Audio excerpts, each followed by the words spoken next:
So we got the motor pretty freaking clean. It actually cleaned up really well. I just used steam Jenny, or it's a power washer that just gets hot, sprays hot water. Really, actually turned out really good, super clean. So that'll be nice. I'm gonna go pick the seals up here in a minute. For right now, I'm actually only gonna do an oil pan gasket. The others, if it ends up needing them, I can do it in the truck. It's not that big of a deal. Oil pan gasket, I can't do in the truck, so I'm not gonna do that one. Or I'm only gonna do that one for now, and then I'll do the others later if I need to. Especially valve cover; those are easy to do with it in the truck. Right now, we're also cleaning up the transmission. I just like to have everything clean before I put stuff together. It just makes me feel a lot better. There's been like 25 years of grease, no, 30 years of grease all over these transmissions and all over this motor. So now that we got that all clean, we got the new cab, we did the same thing. If your truck has a bed on it, the other one, I didn't mention this because it didn't have a bed on it, you're gonna wanna undo the cab bolts, or the bed bolts, slide the bed back just a little bit, just enough to where, see there, it has enough room to where the cab can tilt back whenever I jack the front up. So yeah, now we got the boards under there. Just a 4x4 width is enough. I got two 2x4s on that side. But yeah, everything's all good, all nice and clean. So yeah, we'll get this trans cleaned up, and then we'll get the seals for the motor, get that all buttoned up, and then we'll slap this thing in there. So.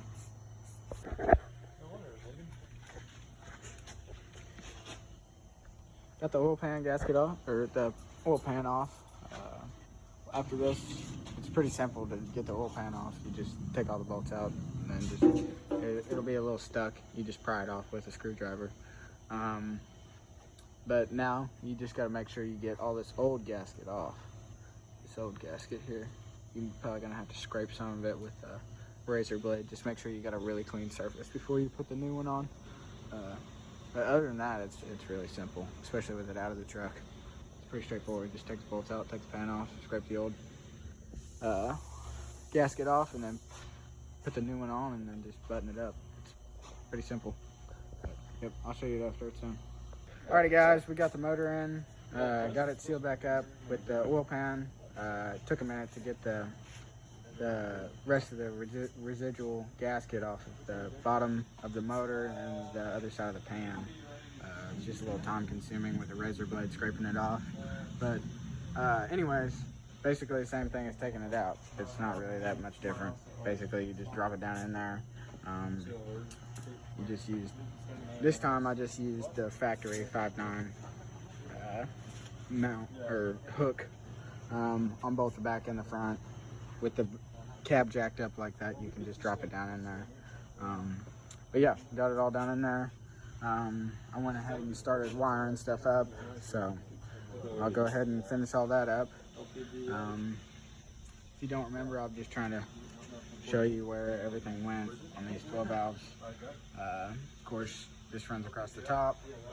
This one runs down through here, that big plug there, and then it comes down underneath his intake and then starts to come over for your AC compressor, and then I still got to put the alternator on here. But yeah, I'm keeping a little bit of tension on with the hoist on the front, just because if you don't, it will drop the AC compressor onto the frame. So you don't want to just rest in there, or I don't want it there at least. So, but yeah, just continue hooking everything else up, and then we'll move back there and start hooking the trans up afterwards. I'm gonna wait and drop the cab back down last thing. So, alrighty, I'm just gonna go ahead and finish up loading all this, or getting all the wiring hooked up, and then I'll show you after that, and then I'll tell you what we're gonna do next with the trans. But it's basically the same, but I'll just recap. Alrighty guys, so I got most of my wires hooked up, and now mainly all that's left is just putting the fenders on for the wiring, and some of this stuff actually, it bolts to the fender. So most of y'all probably won't pull the fenders off, but if you do, cool. So you might have to do that too. But now we're gonna go ahead and put the trans in. Trans is over here. It's pretty clean. They were able to get it really clean. I just used some of these Harbor Freight plugs, and they work great. Kept all the water out. You can buy that set at Harbor Freight. Super useful. I used another Harbor Freight plug on this side. So that worked great. I just sprayed the whole thing down with degreaser and then took it outside to the steam jenny. So got the thing really clean actually. So pretty happy with that. I just like to have everything clean when I put it back together. It just makes it to where you're not as nasty whenever you're up under it. I don't know. I just feel better about it. But yeah, so I'll go ahead and at least get it jacked up in there, and then I'll start putting torque converter bolts in. Well, first I'll do the bell housing bolts, then I'll do the torque converter bolts. But yeah, alright, well I'll go ahead and start doing that then. Alrighty guys, so I got the motor set for now, and I've got the trans back up on the jack, and it's ready to go back up under there. I got it all clean like I showed you earlier, and in order to get this thing back up under there, I don't have the luxury of having the bed off. Maybe I'll just drop it down in there like the hoist. So I have to jack the truck up as high as I can, then throw some jack stands under it, and then now right here in front of the wheels is your highest spot to clear the frame. So right here, as you can see, the frame kind of goes up right there. So that's going to be where you slide this jack under, or this transmission under. So I'll go ahead and do that. Slide it up under there, and then whenever it's up under there, you're good, and you just slide it all the way up to the front, and then start putting it in. But yeah, that's how I do it if I don't have the bed off. And yeah. Alright, well, I'll show you after I get it up in there, and I'll start working on the transfer case then. So whenever you start putting the trans in, you're definitely going to want the motor still picked up on, just so it's not leaning forward. Not only is that bad for the motor mounts, but it's also, again, hitting here on the compressor, and then it just makes it easier to put the transmission in. It's just an easier angle to get to. Now, if you have a transmission jack, it's really nice because it's got those little knobs on the side of it right here, to where you can just adjust it side to side or tilt it forward and backwards.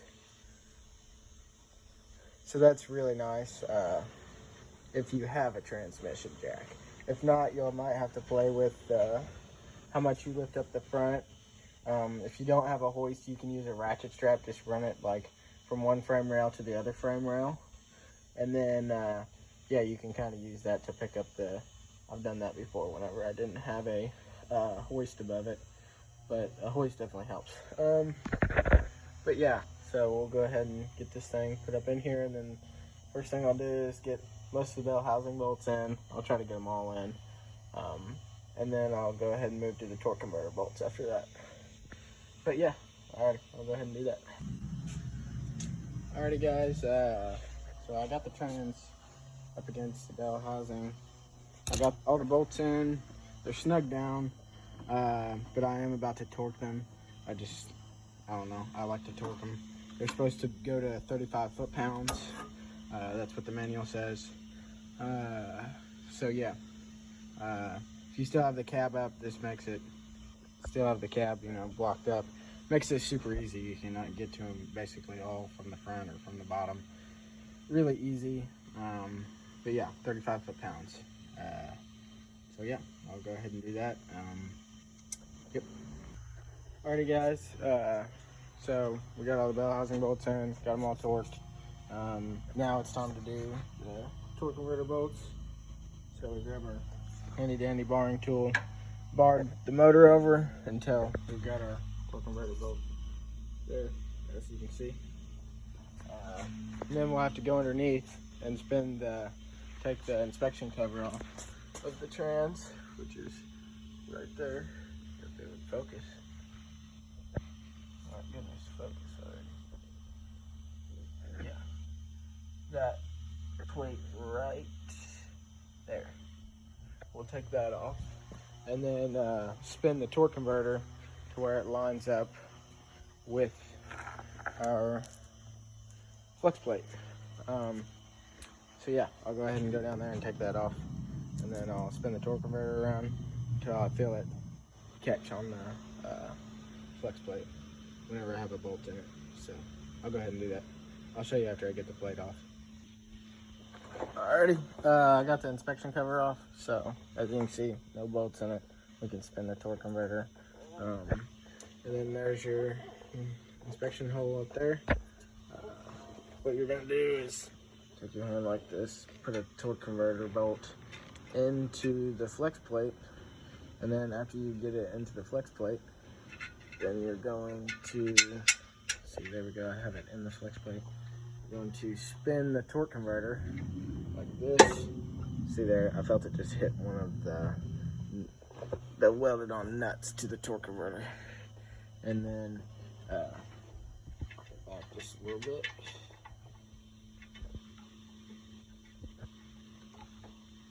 And there we go.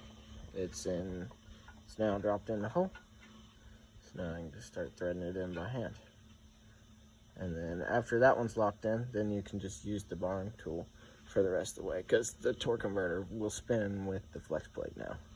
So, yep, that's how you do that. I'll go ahead and do the rest of them. The rest of them are all the same way now. You just use the barring tool now. Roll the motor over and just put all 6 of them in. There is 6 of them, so make sure you have 6. I know it's easy to lose count once you start putting some in there, but put them in until you come all the way back around. Keep rolling the motor. Roll the motor over the way it runs. If you've ever seen it run, of course. Hopefully you've seen it run. Just turn the motor over the way it runs. But yeah. Alrighty, I'll go ahead and finish this up. So guys, these torque to 33 foot-pounds. I don't know if I already said that. I may have already mentioned it. But yes, 33 foot-pounds is what you torque these to. I use Loctite on them too. I don't know if I probably didn't say that on the last one, but yes, use Loctite on them. Just blue Loctite. Just make sure they don't back out. They do have a lot of vibration on them, so yeah, use Loctite and then torque them to 33 foot-pounds, and you shouldn't have any issues with it. So I'll go ahead and do that. Alrighty, we got them all torqued to spec. Go ahead and throw your cover back on, your cover plate for that, and your inspection plate for the torque converter. So go ahead and throw both of them back on, and then we should be ready to move on to transfer case and cross member. I just like to throw that in next. Yeah, so I'll go ahead and do that. Yeah. Alrighty, we got our inspection covers back on. Now it's time to throw the transfer case in.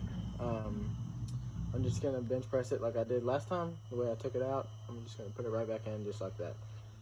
Last time I didn't get a good video of that, so I'll try to video it this time for y'all.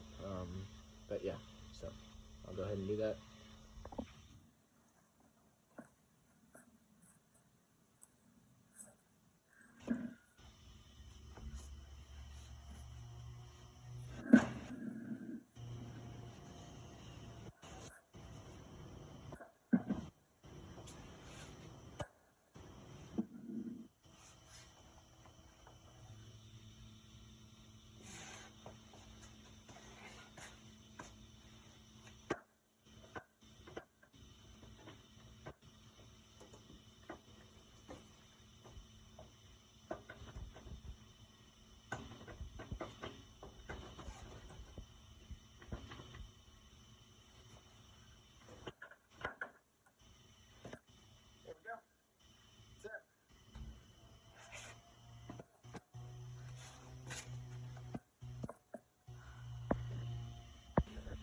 So we got the transfer case up in there. I probably should have cleaned it. It's still pretty filthy. But yeah, so we'll go ahead and put all of our transfer case nuts on. And then we'll get our cross member up in here. And then we're good to take the jack out. And then that'll make it a lot easier. I just like to do all that, then I can get the jack out. Then it just makes it really easy. Just maneuver all around up under here and hook the rest of the lines and stuff like that up. With the jack out of your way, of course. But yeah, so I'll go ahead and get these nuts on and then throw the cross member up in here. Alrighty, so we're starting to put our cross member back in here. We're gonna go ahead and throw this plate back in here. Put our 4 bolts in it. Then we're gonna go over here, grab that piece. It's got these 2 bolts here and here that you put in it. And then once that's good, then you will grab your cross member here and shove that back up in there. And then put all of your 4 bolts in it. But yeah, so I'm gonna go ahead and do that. Alrighty guys, I got the cross member in, got the transfer case in. I'm just leaving the drive shaft out for right now. That's the last thing I'll probably do. I still have these blocks in here. I'm gonna go ahead and take them out, set the cab back down to where it should be. And then I'm gonna go ahead and start putting these fenders on. I'll get this side set first. This side has a bunch of random junk attached to it. It's got like this grid heater stuff and all these different wires and random things for cruise control and stuff like that, all attached to it, and vacuum lines. So yeah, I'm gonna go ahead and take the blocks out from underneath the cab, set the cab back down where it should be, and then I'll put the cab bolts back in it. I'll just go ahead and do that, and then I'll start working on getting all this wiring buttoned up with the fender. I'll show you all when that's done. So I'm gonna go ahead and do that. Alrighty guys, got the fenders back on. I probably should have put this on first, but that's okay. I can still get it in there. It's gonna be a little annoying, but yeah, be smart to do that first, then put the fenders on. But I just didn't do that, so yeah. So that's where I'm at right now. Got the battery box back in. Got my vacuum lines plugged in. The vacuum line that comes from here, right here, it goes all the way up and attaches right here. And then the vacuum line that goes, this vacuum line here comes down and it attaches to the one that goes to the power steering. Or the brake booster, I mean. It's a big vacuum line. It goes down there and it tees in right there. Then there's also this line that goes over here. It comes all the way over here to this thing and it mounts there. But yeah, so I haven't quite gotten the rest of it. There's still this line I gotta hook up, but I just put this fender on, so I'll show you all that in a minute. But yeah, we're getting there. We're getting close. So, but yeah, I'll show you guys after I get this thing in and then figure out where some other stuff goes. But yeah. Alrighty guys, I went ahead and put the downpipe in, put the belt on. What else did I do? I couldn't get this fender on. I had to take it off. I'll put it back on after I'm done buttoning up everything over here. I am gonna do a heat exchanger delete. So I'll just probably leave that off until I get that done. That'll be a whole separate video. I'll show you all how to do that too. But yeah, so now I'm gonna go ahead and assembling. I'll put the radiator in, fan shroud in, all that good stuff, and start hooking up all my coolant hoses. And yeah, so I'll start doing that. Alrighty guys, so I got the radiator and intercooler in. These old 95s, they're kind of weird. I think maybe the newer, maybe all 5.9s are like this actually. But the intercooler is weird, and it's got like a pocket for the radiator to sit down in it. So you have to stick the intercooler in, then sit the radiator down from the top. But yeah, that's just like, there's no other way to do it. You can't get these part past the radiator, so you have to stick the radiator. Yeah, basically that's just how you have to do it. You have to put the intercooler in, then put the radiator down to the top. But yeah, so we'll get this buttoned up and we'll be good. So yeah, I'll go ahead and finish this up. Alrighty guys, lights haven't turned fully on here yet, but hopefully y'all can see good enough. Went ahead and put the intercooler boots on. I put the battery cables on. Haven't quite got all the grounds hooked up yet, but yeah. So let's see, what else did I do? Got the other side, both radiator hoses on. Most of the battery cables already on now. Hooking up fuel lines in a minute now. I'm gonna be up under there trying to hook up the fuel lines. I should have done that probably first thing, but some of these fuel lines were messed up, so that's kind of different. Most of y'all will have a direct pull out, put back in, swap. So, but yeah. So I've got a few things that are just random to this thing. Like my fuel lines, I've got to fix those. Somebody kind of hacked them up and put like an inline fuel pump. So it's kind of a mess, but I'll get that fixed up. I was originally going to run a fast fuel system on this, but I ended up not having the right wiring harness for that, so I'd have to order another one. So for right now, I'm just going to hook the stock fuel lines back up, and we'll be good with that. And then I've still got to hook up the shift linkage and the transmission lines. I think I'm going to throw the stock transmission lines in coolant bypass, or the thermostat bypass or thermostat whatever thing on here with the transmission where it cools the transmission fluid with the coolant. I'm gonna hook all that factory stuff back up for right now, and then I'll show the delete later whenever I do that. But yeah, so we're slowly getting there. I'm just doing this whenever I have time, so it's kind of like some days I come in and I'll be able to get a lot done. Some days I can only work on it so much, so I kind of just have to pick up where I left off. I still got to hook up my heater core hoses here. I've got to go pull them off the other truck. But yeah, we're getting there slowly but surely.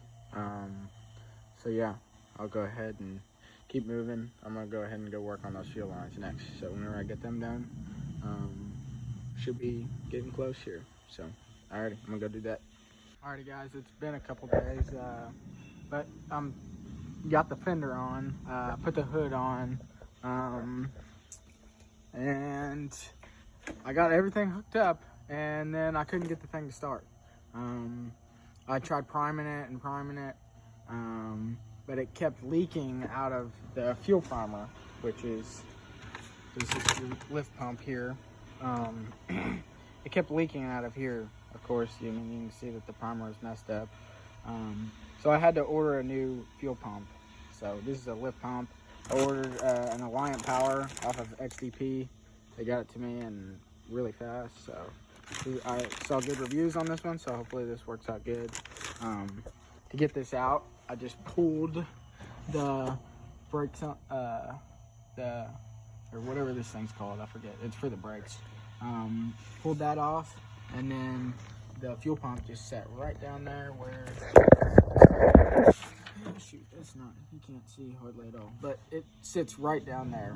There's just 2 bolts in it, and then there was 2 lines going to it. I just took them off, and there we go, it came right out.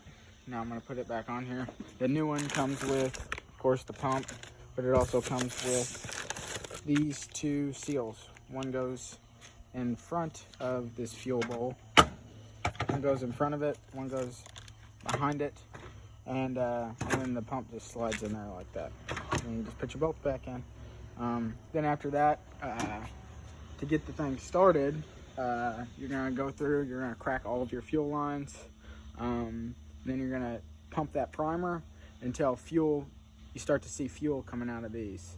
And then you'll tighten them back up, and then you'll go in there and crank it. As soon as you get it to crank, you want to try to give it a little bit of gas just to get it up above like 1500 RPMs, which will help it, catch on and prime and pump. And then after that, it should be running. Then I've still got to throw coolant in it, hook those heater core hoses back up, and then put my other battery in it. But other than that, we should be pretty good. I got to fill my transmission fluid, of course. And I'll probably do that before I even try to start it. Before I go too much farther, at least. It doesn't pump fluid in park, so as long as you leave it in park, you should be fine. But yeah, we're getting close. So yeah, I'm gonna go ahead and swap this fuel pump out. So, alrighty. Got this surface cleaned up. Got the back side of it cleaned up too. Somebody put RTV all over this. I hate that stuff. I can't believe somebody would do that. But yeah, so we got the RTV off. We got the block cleaned up, as you can see on there. Right there. We're gonna go ahead and put the pump back down in there, and we'll hook up our lines, and we should be good to go. Not too hard of a job once you do that, and once you pull the brake booster off. So, but yeah, we'll go ahead and put it down in there. Okay, guys. Didn't mention here was I went to Rural King and I got some M8 bolts, which is what that bolt is too. I cut the top off of it. I couldn't find any all thread, but I wanted to make studs out of this instead. Just trying to line those things up is such a pain. Trying to hold both of those gaskets on there, plus yeah, it's just a mess. So now I've got 2 studs there. I just slide the paper filter, or the little, slide the gasket on there. Then I slide the other fuel bowl on there, and then I slide the other gasket on there, and then I slide the fuel pump on there. It's just, and then you just put a nut on there and tighten it up. It's way easier than lining it up with those other things. I'm sure if any of you guys have done this before, you guys understand. It's a freaking pain. So having studs makes it a lot easier. So we'll go ahead and throw that thing on there now. Alright guys, as you can see, we got it on there. Both sides. We got the nuts on. It's still loose though. I haven't tightened it up yet, but I'm gonna hook these lines up first. This line and this line. I'm gonna hook both of them up first. That one goes over to that one, of course, and this one goes to this one. But yeah, because that gives us a little bit of wiggle room still. If you ever mess with these stupid hard lines, they're a royal pain. So it just helps to get it like centered, and just it helps. Also, I'm gonna replace this line. Rubber line goes from here to here. Mine was really dry rotted, so I just have to replace it. So yeah, got some rubber hose lying around here. I'll route it up and around, and we'll get it in there. But yeah, so that's how I did it. The studs are, man, that's money. It's way better than the stupid bolts. Those stupid bolts hardly have enough thread anyways to get it in there. So, yep. So we're gonna go ahead and hook them lines up, and then I'll tighten the studs up. So, all right, guys. So we got our lines started. I don't know if you can see them there. They're still loose, but I'm gonna go ahead and tighten up the nuts on the studs, and then after that I'll tighten up the hard lines. But yeah, I just want to make sure it's kind of all seated and it's not like twisting anything funny. So it'll leak if that's the case. So yeah, I'm gonna go ahead and tighten up those nuts, and then I'll tighten up the hard lines, and then I'll fix that rubber hose, and then we should be good. We'll prime the system and we'll try to start it. All right, guys. All the lines tightened up. Got the new hose put on there. The old hose, I don't know how it was. It was directed like a perfect 90. I don't have any hose like that, so I'm gonna try to get one. But for now, just to get the truck started, make sure everything's working. I've got this mess here where it loops around like that, so just some hose I had laying around. So yeah, hopefully that'll work for now, or I'm sure it'll work. But yeah, so I got all my lines hooked up, and I should be good to go. I'm gonna go prime it now. You come over here, you crack all your injector nuts, which are right here. Go down the line, crack them all, and then you come back over here, and this is your primer. You pump that as many times as you can, and then whenever you come back over here, you'll look and you should see fuel coming out up here. That is the goal, at least. Whenever you see fuel, you should be good. Tighten all the injector nuts back down, and then you should be good to try to start it. But yeah, so I'm gonna go ahead and put this back on, and then we should be good. So, alrighty guys, back there we got a little bit of fuel spitting out, and right here we got a little bit of fuel spitting out. There's some, each one of these is wet, but those are really starting to squirt it out. You also hear like a little squeak noise whenever you got it primed. And then you're gonna run up there and start it now. But yeah, I was just showing you, now that I got fuel in these, I'm gonna go ahead and tighten them all back up, and then we should be able to start it. So I'll go ahead and do that. Alrighty guys, that's it, that's the video. I did just start it. I've got another little weird issue why it's high idling. But yeah, you wouldn't be able to even hear me with it on. So, but yeah, that's the video. Hopefully that's helpful for y'all. Hopefully, yeah, that's it. Alrighty, see y'all.